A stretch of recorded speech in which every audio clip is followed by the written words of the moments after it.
In this video, I'm going to tell you about how your ability to do deep work will put you at a massive advantage ahead of 95% of people.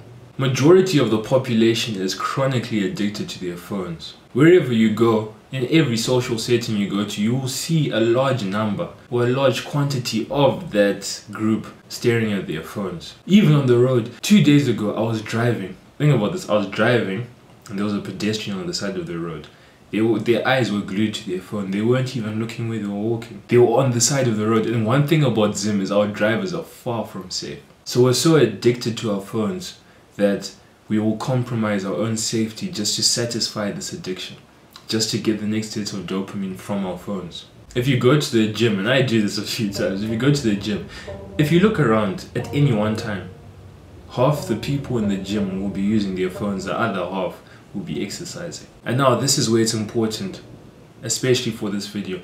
When people are doing work, they're never fully concentrating on their work. They might be listening to music at the same time, but it'll be music with lyrics that like disrupts your concentration. When people are doing work, they'll spend the Pomodoro technique, they'll spend 25 minutes doing work and then they'll spend 5 minutes on TikTok, utterly destroying their attention. It's a serious pandemic that we have. So many people are addicted. I would say 95% of the population is severely addicted to their phones. And obviously it's something that should be a serious concern and something that should be changed, but we know that will never be changed. You can change it for yourself. And I promise you, if you are able to do this, if you're able to escape addiction from your phone and learn how to do deep work, you will be at an advantage to 95% of the population. Beating 95% of the population will be easy. We spend so much time on our phones that we can't concentrate on tasks for a long time.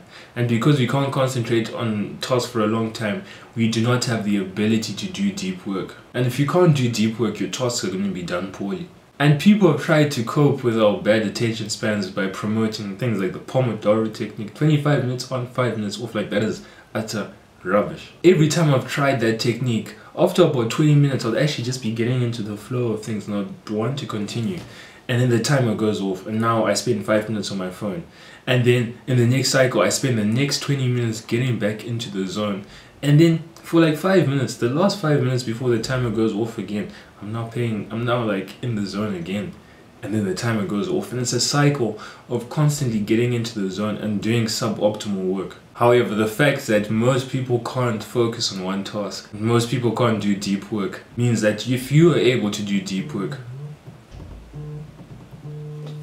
See, my phone is ringing right now. Celestino, Celestino, I love you, but I am recording a video, so this is what's going to happen to my phone. It's going to get thrown. I'll call Celestino after this. Pay attention to the task. Never allow yourself, thank you Celi, never allow yourself to lose focus. So if you can be one of those 5% that can pay attention and do the deep work and stay completely focused, TJ, or give all of your attention to a specific task, you will be so much better than everyone else. So essentially, staying focused on one task for about an hour, or just devoting all your attention to one task, is called deep work. And see, with deep work, it uses so much mental capacity that we can only do 3 to 4 hours of that a day. But I promise you, in those 3 to 4 hours of deep work, you produce more than someone who works a 9 to 5. You produce more than someone who spends 8 hours doing a task, but in a TJ! In a suboptimal way. And the benefit of doing deep work is that the quality of work you produce will be incredibly higher. This high quality work will be produced in less time, 3 to 4 hours a day, more than you would have done in 8 hours. Or even, let's say it's the same amount you would have done in 8 hours. Either way, you are saving an incredibly large amount of time every single day. And the reason why it saves time is because, number one, you're devoting all of your attention to one task. And because you're devoting all of your attention to one task, you're not going to take a TikTok break, you're not going to take a break to whatever. When you're doing deep work, you can't even take a break to like go get water. You have to have everything that you need on your table, like a snack or water, and then you have to devote all your attention towards that one thing, maybe for an hour and a half at a time. If you want me to do a video further and deeply explaining deep work, just comment down below and I'll have it to you within a week. And I want you to know that deep work... TJ! I want you to know that deep work will be your pathway to success. If you can somehow find how to do deep work and you can develop the ability to do deep work, you're instantly going to be better than 95% of the population. And imagine how much of a flex that will be if you manage to do deep work. Because in 4 hours, you do as much as someone who spends 8 hours doing the same thing. You have so much free time. Like I had a friend, his name was James. He was the best student. He was probably the best student in the history of my high school. He got 5 A stars. Normally people can't even get 3 A stars. Like normally the top students in a year group will get 2 A stars and an A, and he got 5 A stars. And James, out of all the people in like the set one, he spent the least time studying. And that's because, I don't know if he knew what he was doing or not, but that's because all of his studying was deep work. It was concentrated, completely focusing on one task. And because he was able to focus on one task for long periods of time, the quality of studying he did was much higher than anyone else. And because the quality was high, he had to spend less time than we all did. And to a lesser extent, I also did the same. I studied as much as James. Like I probably studied less than my friends. But I only focused on the crucial activities and devoted all my attention to those. So quite honestly, I got 1 A star, 2 A's and a B for my A levels. I studied less than most people. But that's because when I was studying, I was doing it as if it was deep work.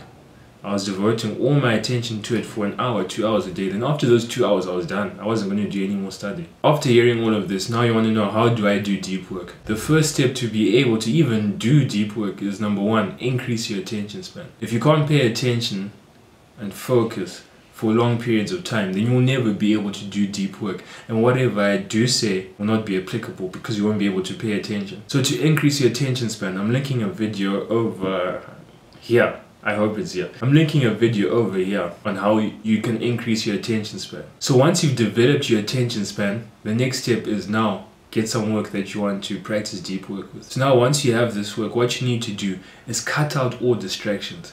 Ideally, the best thing is to be in a room where the only thing is the work that you need to do. Your phone is out of the room. Any other type of distraction is out of your sight. So when you are in this room, you need to bring everything that you need. So you need to bring your water, bring like nuts as a snack or something. And even nuts, like eating, I would recommend that you only bring water, because now when you eat, you have to pay attention to eat sometimes, because you have to take your attention away from the work and now start chewing, and you're like, ah, this tastes nice, ah, exquisite, and then now you've lost your attention. And it's important, before you do deep work, do not consume any short form media. Do not consume TikToks, Reels, YouTube Shorts. Those things will severely diminish your ability to be able to do deep work. And the best time to actually do deep work for most people is first thing in the morning, because that is when your mind is freshest, most freshest. That is when your mind is like most primed to be able to pay attention for long periods of time. That's when your mind hasn't been corrupted by the short form content on social media. So as I said earlier, if you want me to do an in-depth guide on deep work, just comment below. If you want to learn more about this, and if you want to learn about this from the actual author, there's a book called Deep Work by Carl Newport.